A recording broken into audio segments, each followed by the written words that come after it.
Hi, this is Eric from longboxreview.com. Welcome to the show. It is early March as I record this. Snow is on the ground, so it must be time to do my favorites of 2016. So I have looked at all of the books that I bought and I've read over the last year and compiled them into a bunch of categories that I am calling my favorites. Not the best. Obviously in a way I consider them the best because they are my favorites, but I'm not trying to rank anything really. Just to let you know the things that I liked that came out in 2016. And so the first category that I'll get to is my favorite DC titles. Yes, I said titles because I can never just pick one. I tried to do like 2 to 3 per category, not because I felt like I needed to do 2 or 3, but just because I had to narrow it down to just 2 or 3. So anyway, first up is Hal Jordan and the Green Lantern Corps. So there were, I think, 11 issues that came out according to my comic book database software. Was it Comic Collector or Comic Collector CLZ? That program goes by too many names, but that's what I use now. And according to that, the release dates for those issues were in 2016. If that's wrong, oh well. Regardless, it is the first title in the DC line. This is by writer Robert Venditti, pencils by Rafa Sandoval and Ethan Van Sciver, inks by Jordi Tarragona and Jason Wright, colors by Tomu Mori, letters by Dave Sharp. And I want to thank DC so much for doing the double shipping because the credits that I'm going to read, and I'm going to read credits for all the books that I talk about, DC has a lot because of the double shipping. So there are usually two sets of artists involved with these books. So just bear with me as I talk about, or as I reveal that information. So Hal Jordan, the Green Lantern Corps. Hal Jordan, Green Lantern. The concept Green Lantern has always been one of my favorite DC things. And especially after the Jeff Johns Green Lantern run a few years back, I really, really enjoyed the elevated status of the Green Lanterns in general. And this new version it has been no exception. I really enjoy this. It's a lot of, basically just a lot of DC superhero fun. I like how the Corps was being built back up, especially since John Stewart is in charge. And more recently, and some of the stuff that I'm going to make comments about may bleed into some of the issues that I've read recently that came out in 2017, but it's all part of an ongoing story, so I figure that's okay. But there's the added wrinkle of the Sinestro Corps War, or at least a portion of them being led by Sinestro's daughter Soranik. And the whole the idea that Hal Jordan has transformed himself in some way from pure will by pure will to be like, we already know he's like the ultimate Green Lantern. Well, it's definitely proving itself in this latest storyline because he transformed into the green energy and formed his own Green Lantern ring from his own will, which is unheard of, in the lore of the Green Lanterns. But it's been just a lot of fun. And now that the Soranik Sinestro Corps faction is joining the Green Lantern Corps, so not only do we have that idea of 2 Green Lanterns. From the past, we had this idea of having 2 Green Lanterns per sector as partners, Earth being an exception. There's like 20 of those Green Lanterns, it seems like. But now what they've done is put a Sinestro Corps member and a Green Lantern Corps member together as partners. So that's going to be interesting. So that's something I'm looking forward to reading in 2017 in this book. I am curious why DC felt the need to put Hal's name first in this book. Hal Jordan and the Green Lantern Corps. Is he really that much of a draw? Not for me. Hal Jordan is not my favorite Green Lantern, although I do like the character. I know some people out there, hint, hint, Travis, if you're listening, does not like Hal Jordan, and that's okay. That's the nice thing about the Green Lantern Corps. There are so many of them that you can have a favorite.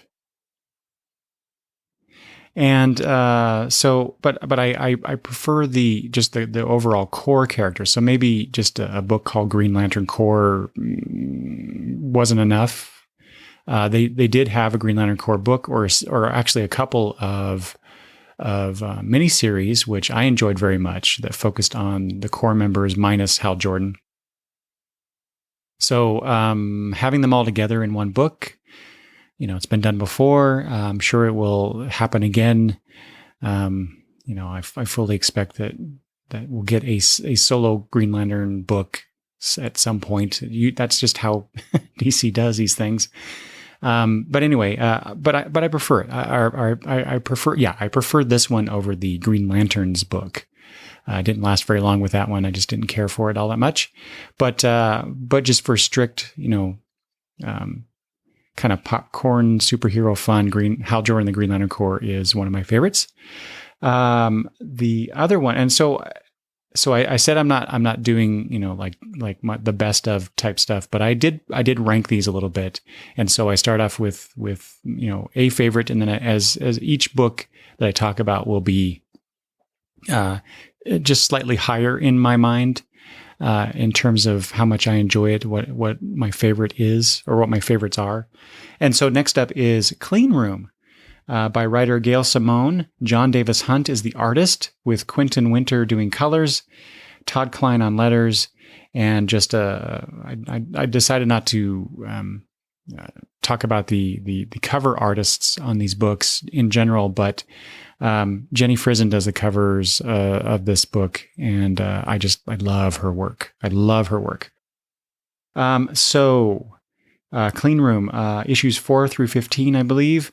I do not like horror comics in general. I just don't. I tend to avoid them, especially if it's just, I don't know. I'm not sure how to put. I definitely don't think if you're thinking in terms of movies. I do not like slasher films. Never have. In fact, if I see a movie trailer and there's any hint at all of it being like a slasher film, I will not watch it. I will go out of my way not to watch it. I don't like horror films where everybody's screwed. It's just a matter of picking off the characters one by one. I don't like that. And there's been a few comic book titles. I'm thinking specifically of Lot 13 from DC a few years ago. I decided to pick that up because I think it was Glenn Fabry who was doing the art. Gosh, I hope I'm right about that. Anyway, I like his work, but I read that book, and it was just kind of like one of those books where I really don't want it in my collection. It still is, but because I don't get rid of anything, although maybe I should. But that's just one of those books. I just don't like, I don't know, over the top blood and gore type stuff. I don't know. Not sure how to explain it. That's a huge preface for Clean Room, because I really like Clean Room, and surprisingly so. I think in part because mostly it's beautiful to look at. The John Davis Hunt and Quentin Winter art on this is fantastic. So if nothing else, it's very nice to look at. And then you've got the whole kind of demons invading Earth type thing that's going on with the story. There are some interesting characters, of course, involved in the Clean Room. And Gail Simone has a really nice way of putting it all together from a writing perspective that I like.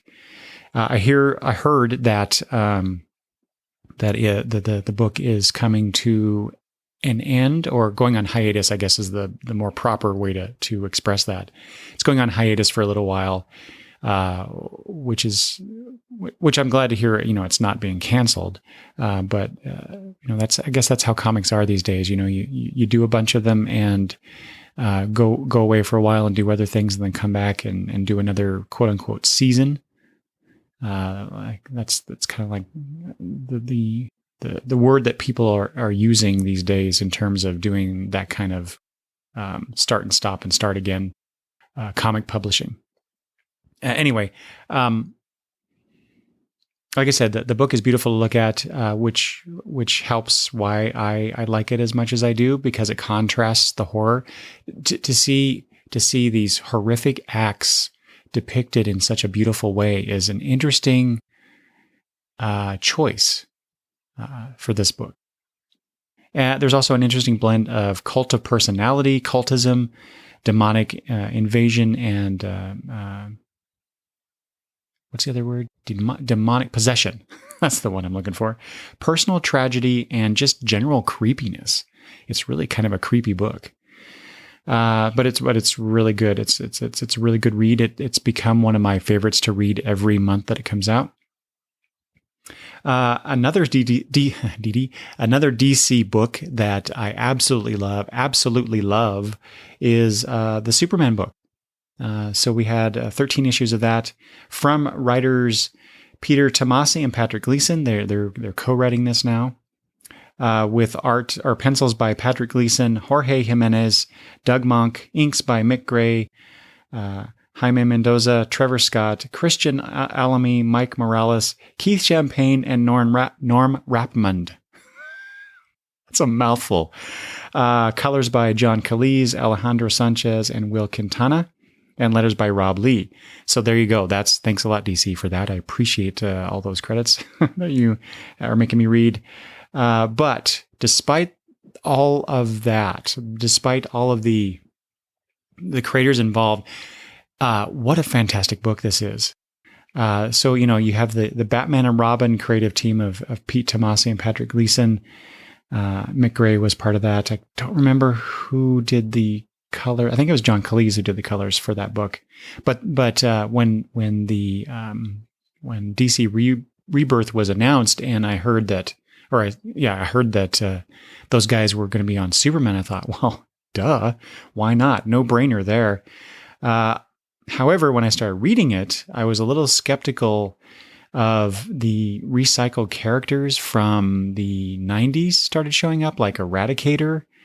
I might be getting this and what's going on in Action Comics confused in my head, because I'm also liking Action Comics. But they had the Doomsday character show up, or a Doomsday character. So it just seemed like, wow, why are we going back to the greatest hits of Superman's past?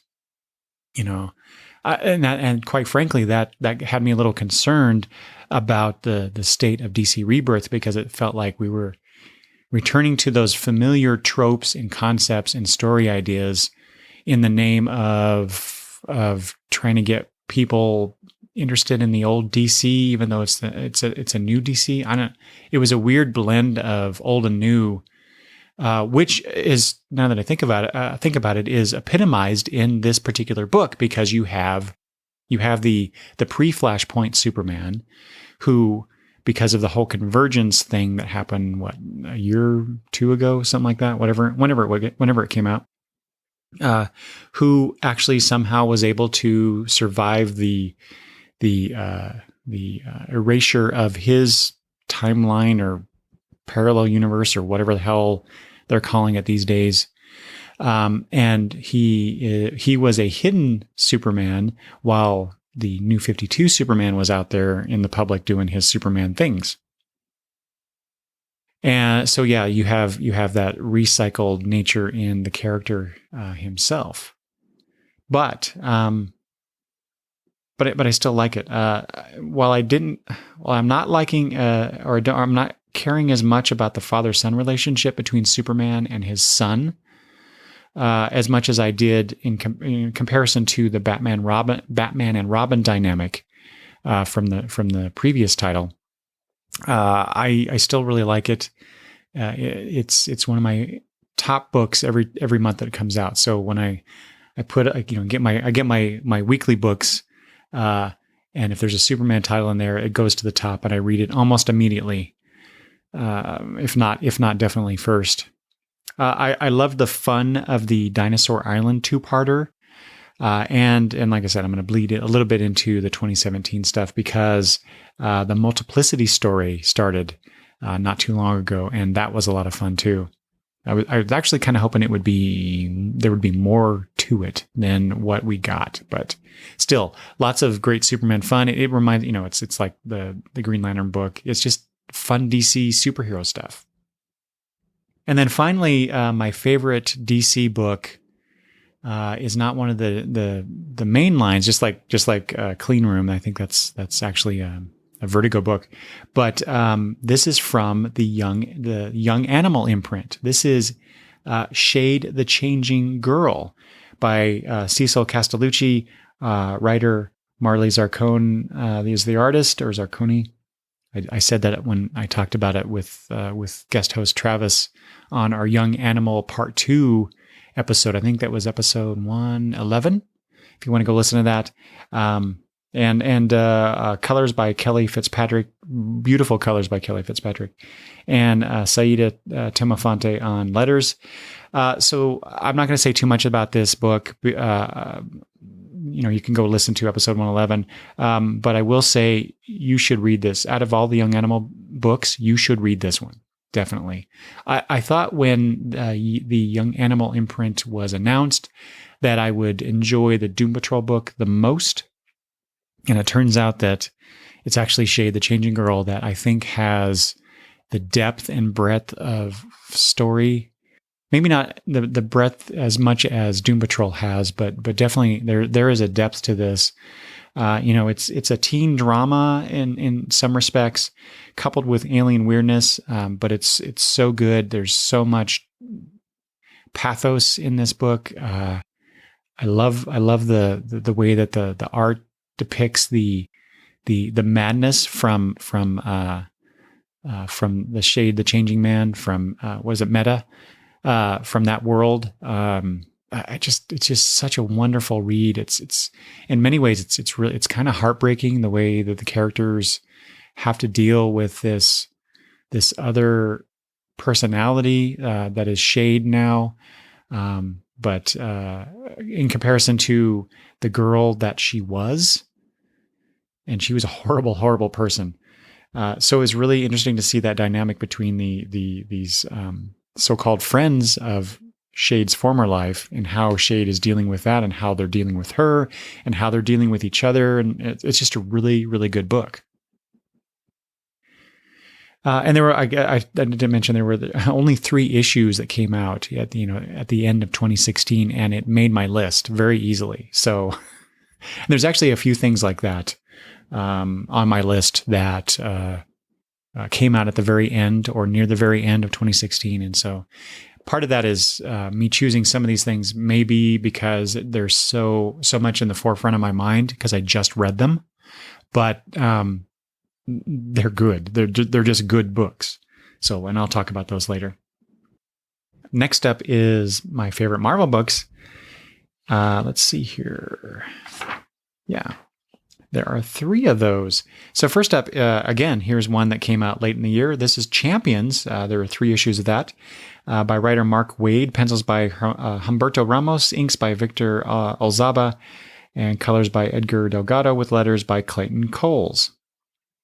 See, even though Marvel double ships, at least they have the same team for a while. I don't know if Champions is a double shipping book. But anyway, this is Marvel's teen team.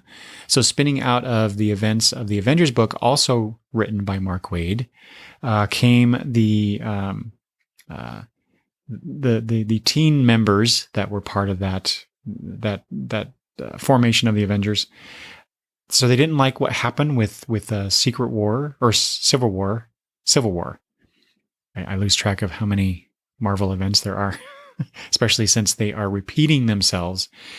Anyway, but I really like, I like teen heroes in general. If you've been a long time listener, you know how much I love the Teen Titans. So anytime that another company like Marvel perhaps plays around with that concept, I'm always interested in it. And so I decided to get this book. I really like the team message from Ms. Marvel, which is basically do better and help people, not just, stop the bad guy, trash the place and walk away, which that is a scene that was in, I think, the first issue. So I love the disillusionment felt by three of the members, former Avengers members. So like I said, Ms. Marvel, Spider-Man, and Nova. So they, like I said, they quit the Avengers over their stupid Civil War, and I'm paraphrasing there. But it's that youthful ideology meeting superheroics plus that teen, / generational angle that really draws me in. Like I said, I really like the book. I'm not so sure what's going on with it in terms of the latest issues that I've read. I'm not really seeing a grand narrative yet, but that doesn't necessarily mean that I have to.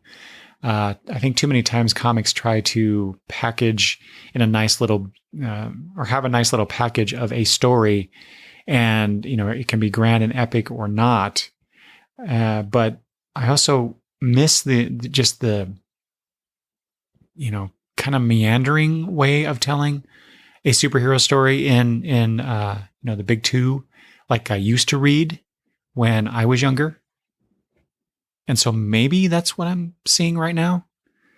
Well, the jury's still out, and I'll have to wait and see.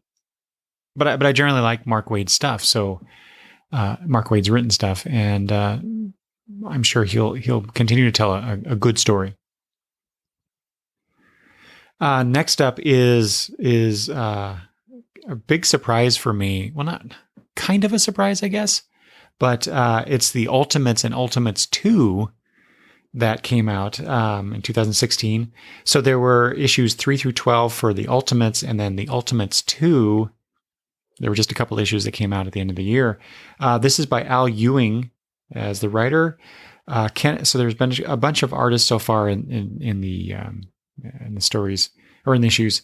Kenneth Rocafort, I think, started off. Christian Ward, Jabel Morset, and Travel Foreman more recently are the artists, and colors by Dan Brown, and Joe Sabino does the letters. So, like I said, this book was kind of surprising because I've read a couple of Al Ewing's previous books, which New Avengers, and there was something else that I'm blanking on at the moment. Anyway, I really liked his take on the characters. I like his dialogue, and so I was going to try this out. I think mainly because Al Ewing is on it, and just the different characters. You have the Blue Marvel and Black Panther and Captain Marvel. Is it Blue Marvel? Is that right? I just realized they had two. If that's correct, they have two Marvel named characters in this Marvel book. and there's some other characters too. America Chavez is in it, and I'm forgetting some of the others. But anyway, what surprised me was how much I really dug it. And part of the reason why I dug it was it's the new Marvel Cosmic. So if you like Marvel Cosmic stuff, this is the book to read. This takes your Abnett and Lanning and Starlin stuff and just has fun with it. And I'll say improves upon it.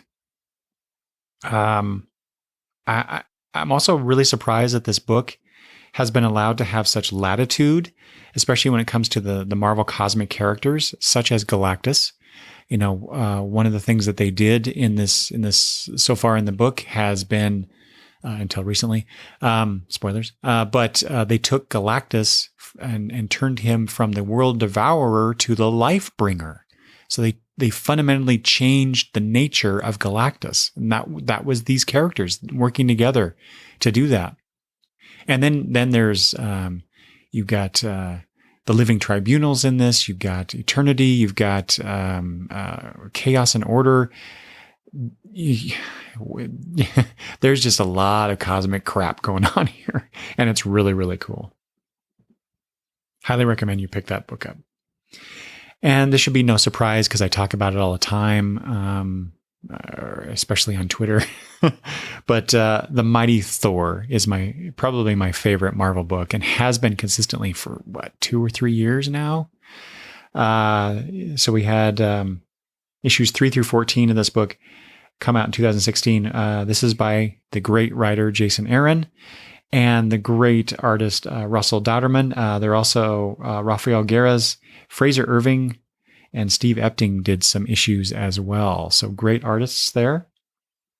The fantastic and wonderful Matthew Wilson doing colors, along with Frank Martin Jr. and Joe Sabino, also on letters on this book as well. So there you go.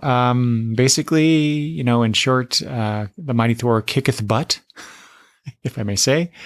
The storyline in the issues in 2016 basically had to do with Malekith, which I would like to not ever see again. But it did. The storyline did show basically how deadly and cunning that dark elf is. You also had the added fun of Dario Agger, continues to be a huge pain in Thor's behind. The League of Realms begins, and you had a bunch of representatives of the League get together under Thor's more or less leadership to go and fight Malekith. That was a lot of fun. Odin continues to be a dick, and his brother Kull, the god of fear. I'm just really curious what are they up to and what's going on with them. There's got to be something going on more than what we are seeing so far. So I'm really curious what that will bring. And you also find out, again, spoilers, Mjolnir is sentient. That was a huge reveal, at least for me anyway. I don't know, maybe because I was not a Thor reader until Jason Aaron came on the book and did the God Bomb storyline. Was that the first one or is that the second one? But anyway, when they were doing that storyline with Gore, I think was the bad guy of that story. Anyway, that's when I jumped on Thor and just love it. Such a good book. And then what's coming up here in 2017 is the Asgard Shi'ar. Or do you say Shi'ar? Shire. I always pronounce it Shi'ar in my head, but when I say it out loud, it just kind of sounds wrong. Anyway, they're going to war, so that's cosmic war is going to be just freaking awesome. All right, so that's Marvel.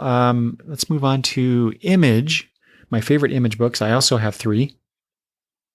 I guess I tried to do 3 on all of them. Now that I'm looking at my list, for the most part. Didn't really realize that. Anyway, so here's a book from Image that kind of came out later in the year called Black Monday Murders. This is one of Jonathan Hickman's a Jonathan Hickman written book with Tom Coker as the artist and Michael Garland doing colors and Russ Wooten on letters.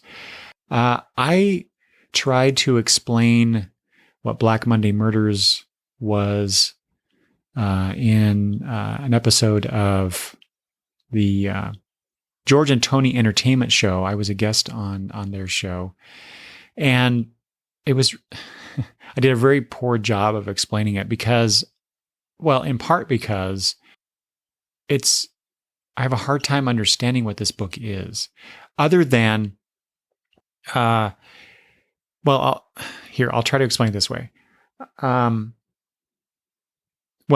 Even better, I'll just use the words from whoever wrote this copy for Image.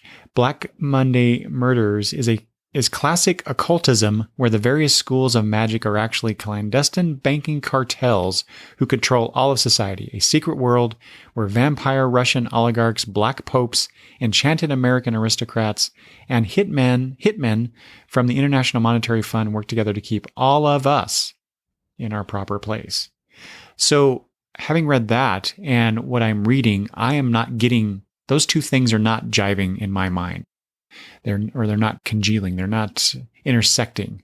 There are certain aspects of that. There's a lot about money and power, and who has the money and who has the power. But it's also coupled with this idea of occultism, in the sense that those who have the money and power have to make these sacrifices, and it's usually paid for literally in blood. And so that's kind of like the background of the book. But you also have, there's this group of these individuals who represent larger organizations who hold the power. I think they refer to it as the wheel, and there are certain spokes of the wheel, if you will, that hold the power, and these are the representatives. But these spokes are the representative. It's in the book in a much better way than I'm trying to remember off the top of my head. And but one of those leaders was recently killed, and his sister comes back to take his place, and that's where the story goes from. There's also a police officer who's investigating that murder, who gets a glimpse of this other world type stuff, this black magic part of it.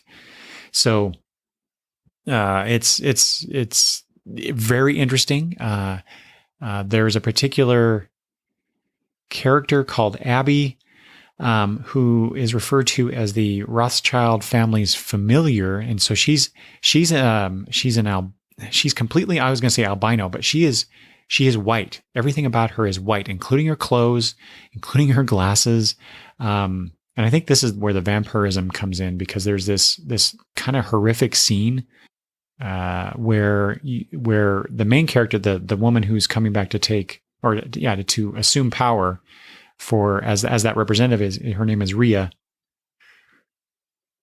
There's a scene in, I think, issue 4.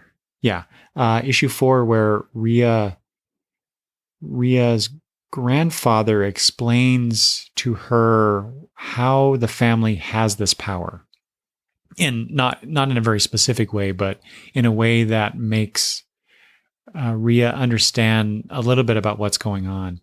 And Abby is there as the grandfather's right-hand person, and you see this, and then years later, the grandfather. Well, Rhea hears this crunching, crackling sound in the family home, and she goes to investigate what's going on, and she finds Abby chowing down on grandfather, and so she sees this and she's horrified by it at first, but then Abby speaks to her, and Abby speaks in this iconography, in this symbology that is just peppered throughout this book. And if you know Jonathan Hickman, he likes to include some form of symbology in his work, and this book is no different. And so Abby speaks in that same symbology that you see peppered throughout the book. And as soon as Abby speaks, Rhea's entire demeanor changes, and they join forces. So Abby becomes Rhea's familiar, and she is with her when she's coming back after her brother has been murdered to help with this transition.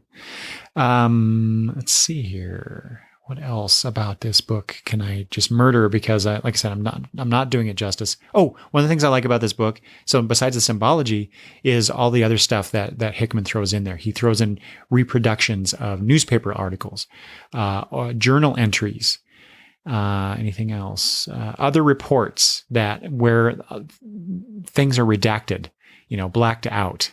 So you don't get the full story. We get enough of it to understand what's going on, sort of, but not enough, not the details that you need to piece it all together. So this book is just one giant puzzle that you're trying to figure out. And I guess that's one of the aspects of the book that I like. And the art is just, it's dark, but not, there's a lot of blackness to it, but it creates a really good mood, or not good, but an interesting mood that reflects that kind of murderous occult feel that the book is going for. It's just really well done. One of the only drawbacks, if there is a drawback, is the price, because I think it's like $4.99 an issue. But you get, I don't know, 30 some pages every time. I want to say at least 32 pages, if not more. I think that first issue was like 40 pages. But so, maybe if you want to wait for the trade, that might be a little cheaper option. But I'm not, because I it's a Hickman book that with the artist is just put together so wonderfully, and it's a really interesting story. Speaking of interesting stories and writers and artists who do a phenomenal job, next up is Saga, which should be no surprise. There were issues 33 through 41 of this book came out. Of course, it's by Brian K. Vaughan. Artist is the wonderful and talented and fantastic Fiona Staples, and letters by Phonographics. One of the things that I often see on Twitter from comic book creators is how long-running books often don't get the attention as compared to when the books first came out. And I understand the criticism, but it's the nature of publishing. Whatever is new is exciting and therefore garners the attention. Unless a long-standing book does something spectacular. Now, that's not to say that Saga is not spectacular, because it is each and every issue. And I think that's maybe part of it, is that it's so damn good all the time that people tend to go, oh yeah, it's another great Saga book. Instead of, oh my God, did you read this issue? So anyway, I guess that's neither here nor there, but I will admit that I was going to say getting slightly bored with the book, but that's not right. I was just kind of, yeah, it's Saga. It's great. Where are we going with this? What's happening here? And then the end of issue number 38 came out and just snapped me right back into, oh my God, this book just kills me on, every once in a while, it just kills me. And so the end of that, like I said, during this year, or during last year, the series reunited Hazel with her parents, and we have this interesting stay on, I can't remember the name of that planet now, or it's a comet, really, isn't it? I don't remember exactly. But they're all together, but they're still people after them. But then, like I said, the end of 38 was just a gut punch for me, because something that happens to one of the long-standing characters, and I won't say who or what, but oh my God, that is what happened there is really representative to me of this series as a whole, because you get these fantastic events that occur. That's one way to put it. And not fantastic necessarily in the good sense, but just really interesting turns of the narrative. Change is the watchword for this book. And that coupled with Fiona Staples' creative and fantastic, not enough adjectives for me to apply here, art, just makes this book different from just about everything else on the stands. So, I don't know. I guess I don't know what else to say other than Saga is just really, really good, and I really like it. But as in my last favorites, the favorites of 2015, my favorite image book continues to be Lazarus, despite the fact that only 5 issues, actually 4 of the main book, and then there was the Lazarus source book that came out. Only those 5 came out in 2016, which honestly, I guess I didn't really notice until I was compiling this list that was the case. I remember thinking, well, when's the next damn Lazarus coming out?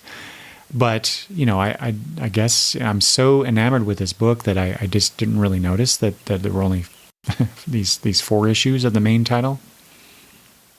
Anyway, Just to remind you, however, in case you have not been reading Lazarus, this is written by Greg Rucka, Michael Lark doing pencils, Michael Lark and Tyler Boss on inks, Santi Arcus on colors, Jody Wynn on the letters. And then there was the source book, the Carlisle family source book. That was written by Greg Rucka, Eric Troutman, David Brothers, Robert McKenzie, David Walker, and art by Michael Lark, Santiago Arcus, Brian Level, Tyler Boss, and Owen Freeman. So despite the sparse number of issues, this continues to be a rich, fantastically rich world that the creators have created, especially as evidenced by the Carlisle source book.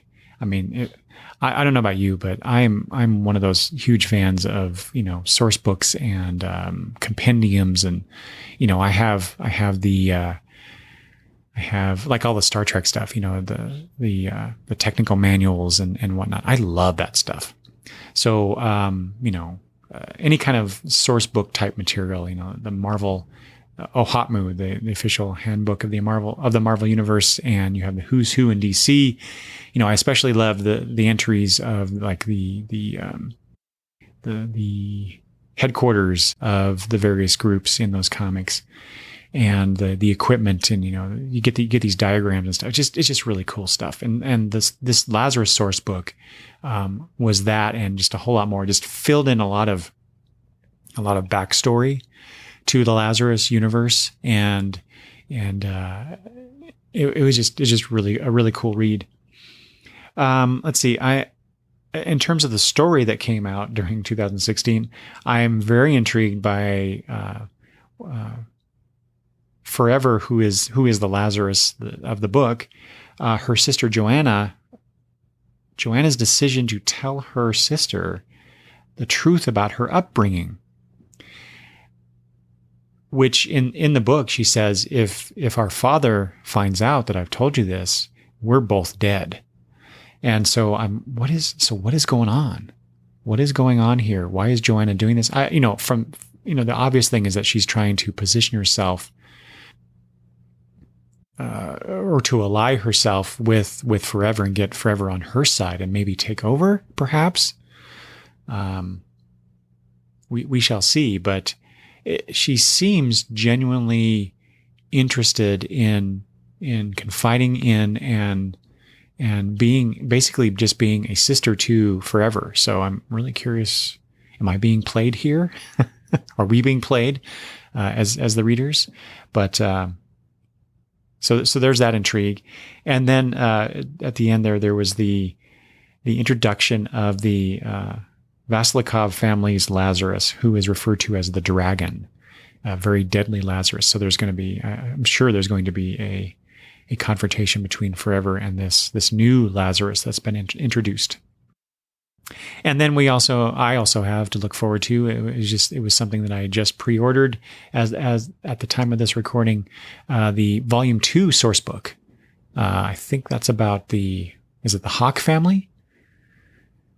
I don't remember now, but anyway, good stuff. I love it.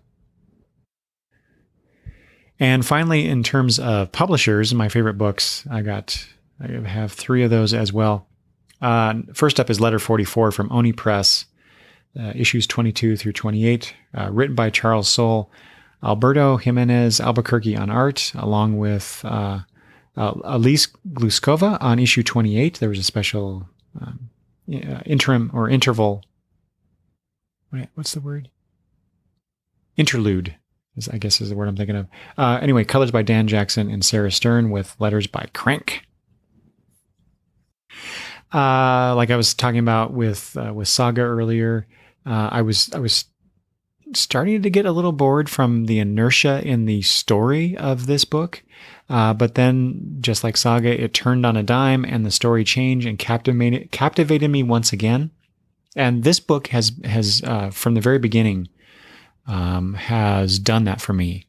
I got it because of the premise of the book, which is, a new president comes in and finds out that the deadly and costly war that his predecessor started in the Middle East was a ruse to develop weapons and technology to help fight the aliens that were out in near Jupiter, I think.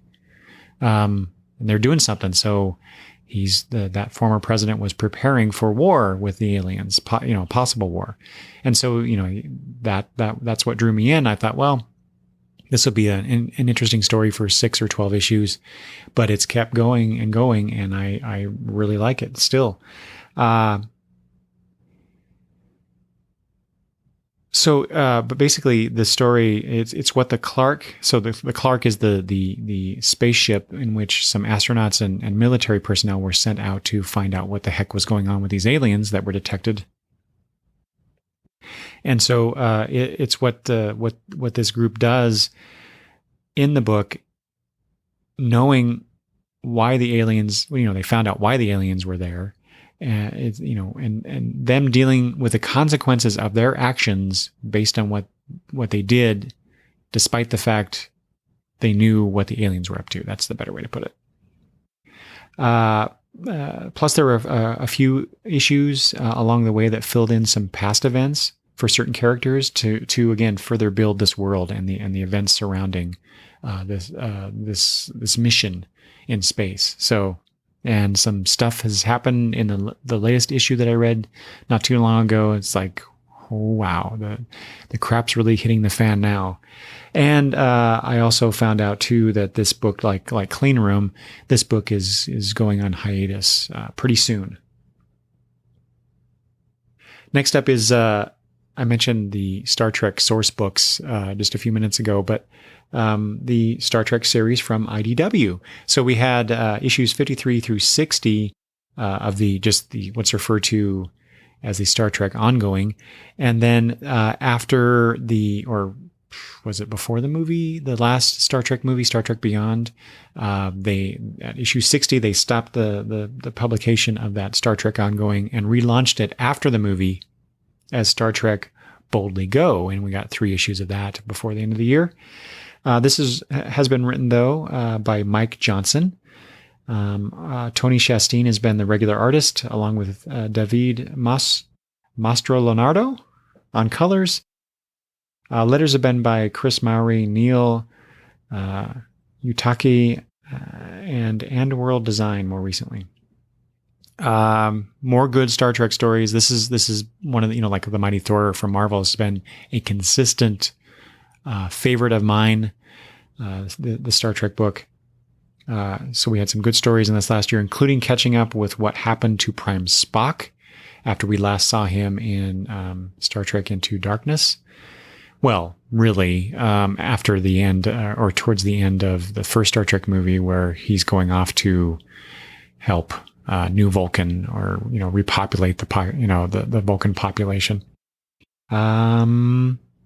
And you find out that, you continue to know that the Vulcans in this timeline are just mean.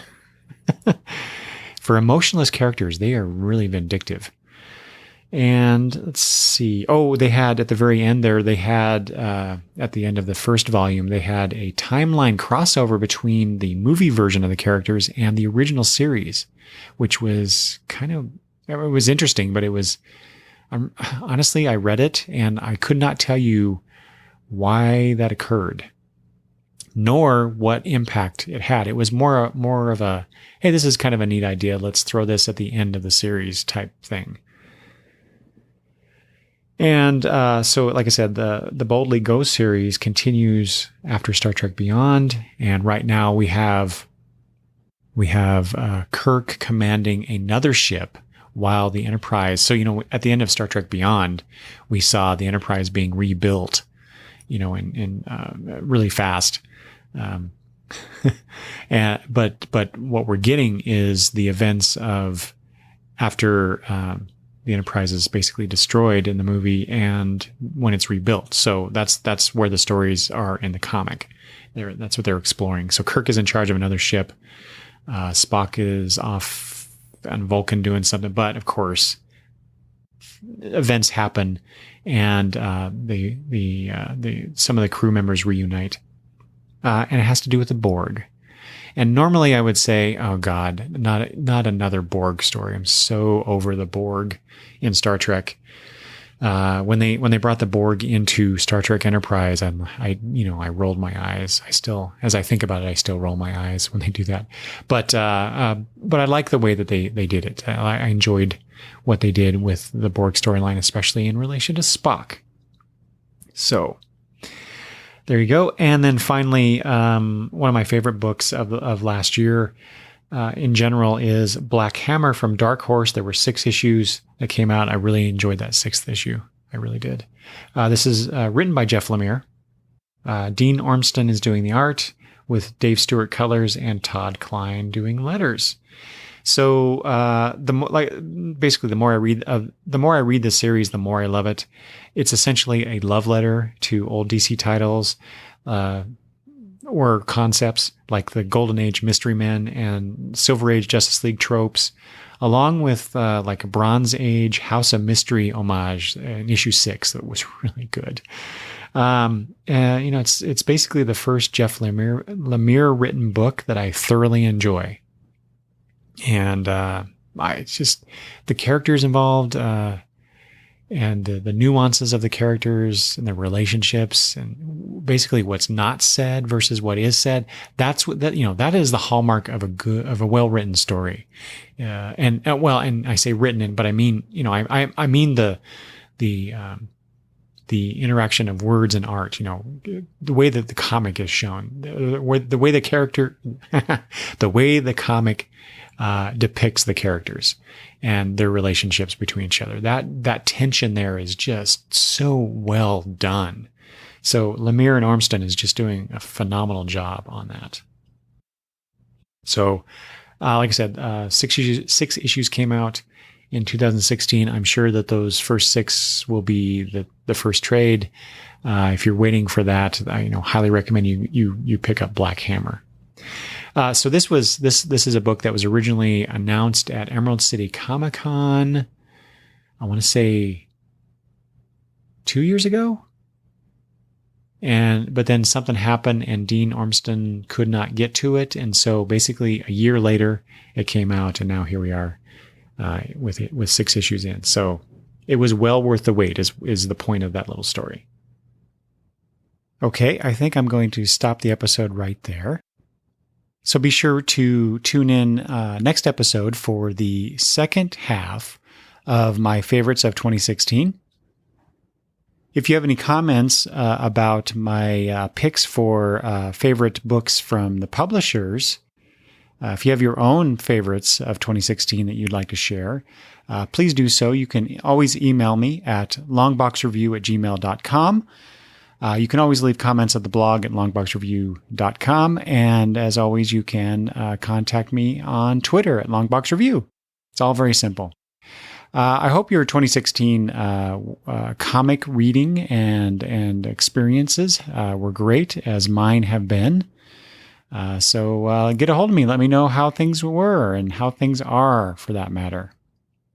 And I'll take this opportunity to remind everybody that the Long Box Review podcast is a proud member of the Comics Podcast Network, where you can go and find a bunch of other wonderful comic book-based podcasts. And as I'm contractually obligated to mention, you can always find the Long Box Review podcast on Stitcher. And finally, if you have not participated in the Long Box Review poll that I have on the website, would you please? I'd very much appreciate it. If you go to longboxreview.com/poll, POLL, there is a short poll that I have out there soliciting your feedback about the show. Like I said, I'd appreciate it if you could take a few minutes and fill that out and let me know about the things that you like to hear here on the show. Thanks for listening, everybody. Bye-bye.